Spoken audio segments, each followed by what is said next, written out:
2026 is going to be a crazy Pokémon market. Some cards will stay at the same price, but others are set to explode. And that's why today I'm breaking down 10 Pokémon cards that I think have real upside potential by 2026. If you collect or invest in Pokémon cards, this will help you focus on the winners and choosing right your next additions to your collection. And at the end of this video, I will reveal my favorite card from this list and one particular card that I'm avoiding because I think it's greatly overpriced. Let's dive right in. The first card I want to mention in this list is Bulbasaur Illustration Rare from Stellar Crown. This card is going for around $60, and now that we have seen that some illustration rares have true potential to be really expensive chase cards, such as the Magikarp in Paldea Evolved, we know that not only special illustration rares will be super chase cards in these modern eras. Bulbasaur of course is a great and beloved Pokemon and one starter from Generation 1, and this card goes with the Squirtle from this same set and the Charmander that is a promo card from the Obsidian Flames Elite Trainer box. I have to say the Squirtle card looks a bit better, but of course we have this small like 25 to 30% price difference, so I decided to put Bulbasaur in this list instead, but both of them look great, and of course having the three of them as a set, for me it's a great idea, either you're a collector or an investor. And why not, let's evolve this Bulbasaur and talk about the Venusaur Special Illustration Rare from 151. The card is going for around $80 near mint right now, and honestly there's not much that has to be said about this card. I feel like this is cheap for what it is. It's one of the 3 chase cards inside one of the best sets that ever released, which is 151, of course featuring all the original 151 Pokemon from Kanto. Again, being a starter and given that the art is really beautiful in this card, I think that this card will perform really well in the future if you're trying to invest, and I also think that it's a great addition to your collection, especially now that the prices are not that crazy compared to the sealed product of 151, which is really hard to get. And if you want to think about it like this card is around the price of 7 to 8 packs of 151, so it's kind of a really good deal to grab one of the, let's say, top 5 chase cards inside for the price of 8 packs. So now that the cards are still a bit cheap, I would personally grab them. And by the way, if you're a Pokemon card collector or investor, I really recommend using the app that is sponsoring today's video, which is the Collector app. These guys have just created the best app you can think of in terms of tracking your collection, tracking the prices, tracking your performance. Maybe you purchase things to see how they grow. Honestly, they are making a great job. They are updating the app every single month with new features. It's completely free, and you have also premium features for around $4 or $5 per month. It's really cheap subscription, and you can check the performance of the items you purchased, the historical data of your collection or your portfolio if you're investing, and you can track prices of every single card or sealed product that you can think of. Not only in Pokemon, but One Piece and all the other TCGs. You have all the information about Collector in the description and the pinned comment, and make sure to check them out. If you love 151 like probably almost all of us do, but you don't have this budget to spend $80 in a card, you will love this second option. This is Dragonair Illustration Rare from 151. It's one of the most, if not the most beautiful card inside, honestly. Of course, the Pokemon is not that popular, and we're talking about an illustration rare instead of a special illustration rare, so it's easier to pull and usually they are way cheaper. But the art in this card is absolutely stunning, and the fact that you can still grab it for $25, given that that's about the price of 2 packs of 151 right now, for me it's absolutely crazy. If you want an even cheaper version of this card and you're just collecting, you can even check the Japanese and the Korean versions, which are significantly cheaper than this, and it's good that we have other options. Of course, if you want to collect, you probably don't mind that much about the name being or the moves being in English or Korean, so what I recommend is looking at these cheaper versions that will cost you way less and the art is exactly the same. And a card that is pretty similar to this Dragonair but kind of more of a chase card is the Milotic SIR from Surging Sparks. The reason I love this Milotic so much, apart from the art being super cool, is that you have both evolution lines. You have Phoebus and Milotic inside the same set. Phoebus is an illustration rare, which is way cheaper, but I love this Milotic art. I love the fact that you can see under and outside the water. The colors are beautiful. It comes from a really expensive set which is Surging Sparks, and it's only $100, which is about half the price of a booster box. Right now booster boxes are way too expensive to open. So when you can grab these chase cards that are not the most expensive in the set, like the Pikachu from Surging Sparks, but they are these kind of secondary chase cards that they are so desirable too, but when you compare to the sealed product, it kind of doesn't make sense to open, right? I think this is one of these situations, and I think this Milotic will increase in price in the future, apart from being, of course, a great addition to your collection. Again, if you don't have $100 to spend on this card, which is completely fine, but you like the art, I would suggest looking at Japanese and Korean versions. Let's move back to Sword and Shield and talk about one of the best chase cards that we ever had, which is the Charizard V from Brilliant Stars. I mentioned this card a lot in this channel, it has appeared in a lot of my videos, and at the beginning this card was around $150 or so, and right now it's pushing $400. I understand this is a super expensive card right now, but I really think this will be one of the best chase cards inside the Sword and Shield era. I think that the Sword and Shield era is now 2 eras ago because we had the new Mega Evolution set released. So I think that when this card comes like this vintage version, this will be way more appreciated by the fans, and I think the price will increase even more. After checking last sold prices, I see that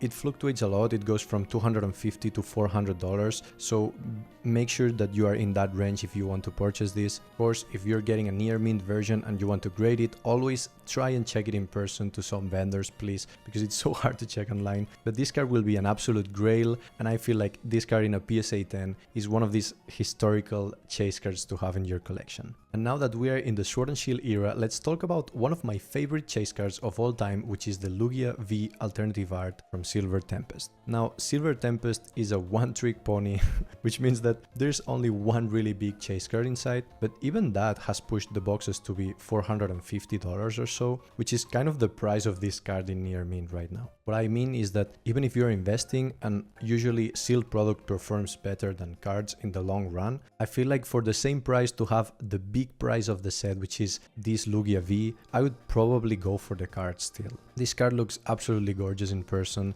and I feel like same as the Charizard, this will go down in history of one of the best chase cards we had. And of course, we're talking about Lugia, which is one of the most famous and popular Pokemons there are out there. And I think this card makes justice even to the way back 1998 Neo Genesis Lugia. Like this Pokemon has a lot of history inside the Pokemon TCG, and I think that this is a good way to make this Pokemon justice. Especially with these more expensive cards, I would at least try to grade them if you have a really clean copy, because I feel like having a PSA 10 of this card down the road will be a really expensive grail. And we're talking about a lot of expensive cards here, but let's talk about some cheaper cards that are also worth your money without breaking your bank account. And the first one is Miloita, hard to pronounce for a Spanish guy, Miloita EX Special Illustration Rare from Black Vault. This card is absolutely amazing, it looks stunning, honestly, the colors are so well designed. It goes for around $40 right now in the English version, which is expensive, but not that expensive for a Special Illustration Rare inside a set that is way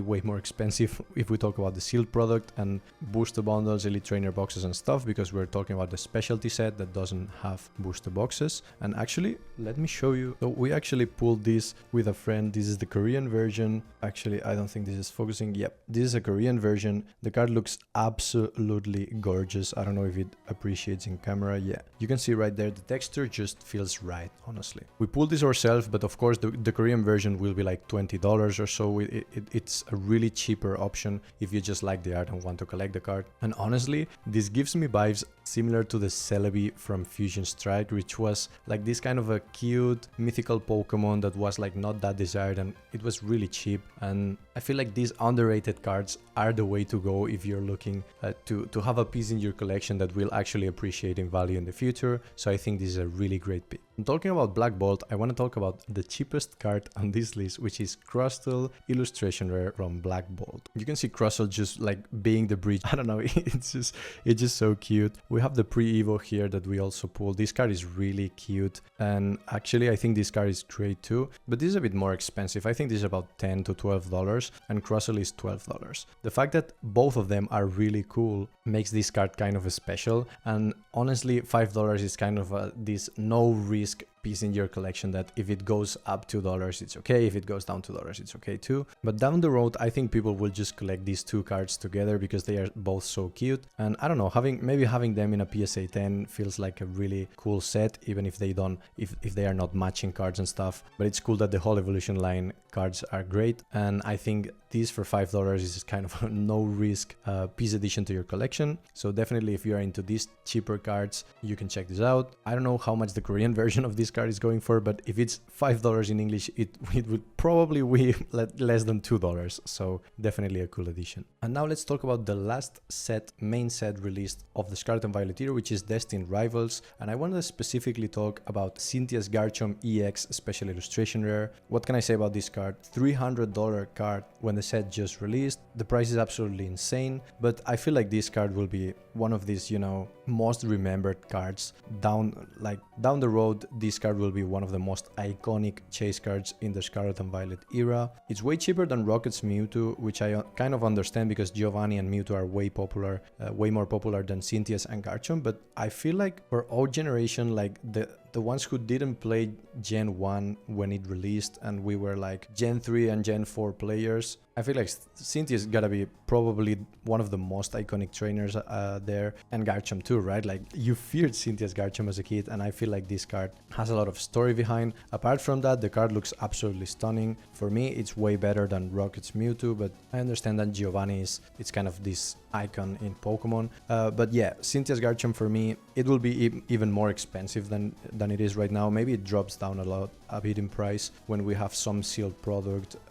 added to the market, like these collection boxes, booster bundles and stuff. Maybe a lot more get pulled and stuff, so we have like, you know, a lot more cards in the market, and the price actually goes down a bit. But I think down the road this card will be probably like top 5 Scarlet and Violet chase cards, and the Scarlet and Violet era has been absolutely amazing, so this will definitely be an icon of the Pokemon TCG. Now let's go for the number 10 card of this list, and as promised, I will then show you my favorite card of today's video, apart from one that I think it's way overpriced and that I would definitely avoid. And let's talk about one of the greatest sets of all time too, which is Crown Zenith, and it's Suicune V from Crown Zenith. This is one of the most beautiful cards I've seen. It's going for less than $50, and given that Crown Zenith booster packs are so expensive right now, I feel like now it's a great chance to grab like this kind of cheaper cards inside Crown Zenith. I know $50 is not that cheap, but compared to the sealed product, it definitely is. If you're talking about an ETV going for $200, well then $50 becomes something reasonable, I guess. And this Suicune V is one of the best cards inside. You have the 3 legendary dogs, like you have Raikou and Entei, but I feel like this is the best one. Even if it's a bit more expensive than the others, I think it's definitely worth to pay the price difference. And talking about Crown Zenith, we have to talk about Mewtwo V-Star, which is the absolute chase card of Crown Zenith for me. This is $200. It's way more expensive than when we started doing these videos. I think this card used to go for $70, but what can I say? It's Mewtwo fighting Charizard. The card looks super good.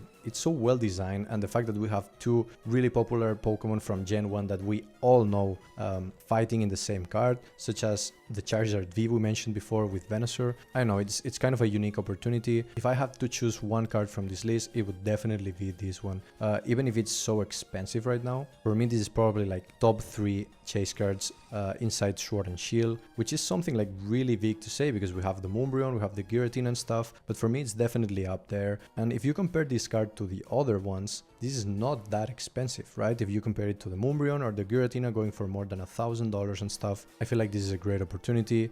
Same as the expensive cards we mentioned before, I feel like this in a PSA 10 will be really respected and valued for the collectors down the road. So I think it's a great piece to add to your collection and also a great investment. And then I will give you not one, but 2 cards I would personally avoid. The first one is Dragapult EX Special Illustration Rare from Prismatic Evolutions, and the second one is Blood Moon Ursaluna EX Special Illustration Rares also from Prismatic Evolutions. I feel like Prismatic Evolutions is a really expensive set. I feel it's a really good set, but that looks like an unpopular opinion right now because I feel like a lot of people are just mad at the set for being so expensive and the pull rates being so bad, which I completely understand. But we have to understand that a set that is so expensive will inevitably have expensive cards inside, right? Now, I understand people paying $200 to $300 for a Special Illustration Rare Vaporeon or some evolution that they like, which it kind of makes sense given the price of the packs, but to have these more unpopular special illustration rares, and honestly the art not being that great in my opinion, for $80, $90 or even $100 that these cards are worth right now, I feel like this is definitely a bait. I'm not saying that these cards will not increase in price, but what I'm saying is that you have a lot of opportunities right there for the same price range, and that you really shouldn't be spending money, that much money on these cards. Now, if you're a Dragapult or a Blood Moon or Soluna fan, don't worry, go for the Korean versions. They are way cheaper than this, and they guarantee a special illustration rare per box, so they are way cheaper than the English version. There's no need to overpay for these cards. I've read some comments like, these are good in competitive, but you have the regular EX2, which is like $2, so definitely don't get baited by these. If you love these cards, you can get them for probably like 1/10 or 1/5 of the price in other languages, so don't get baited even if you like these cards, right? I guess that sums that up. Tell me in the comments which cards are you buying, and if you like any of the 10, 11 actually mentioned in today's video. Thank you so much for watching, and as always, have a great day.